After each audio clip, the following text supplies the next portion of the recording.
Some states are seeing a record number of voters hit the polls early this year.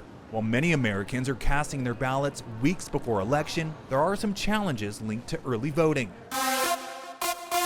Welcome to Atlanta. The locals call it the city too busy to hate. Right now, it's filled with voters who would rather not wait.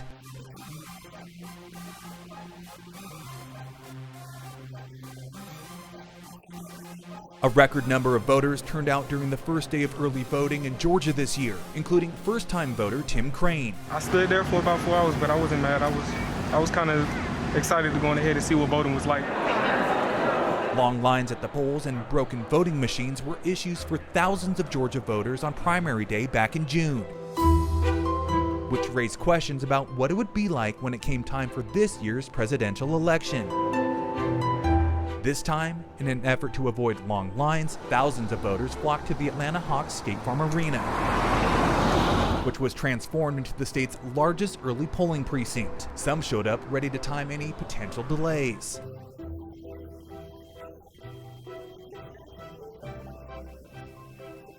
Less than 18 minutes was all Tori Griffin and her mother Lena Joyner needed to fill out their ballots at this pro basketball arena.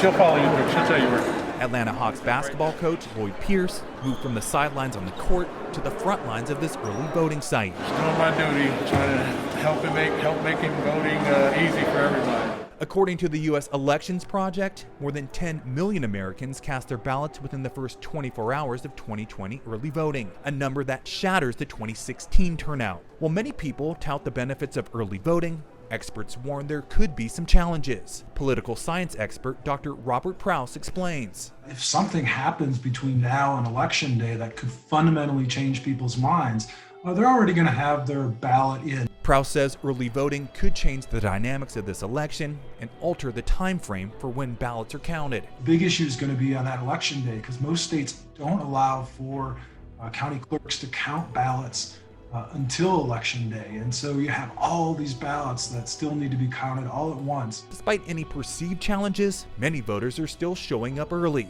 with the hopes of avoiding any kind of voter suppression.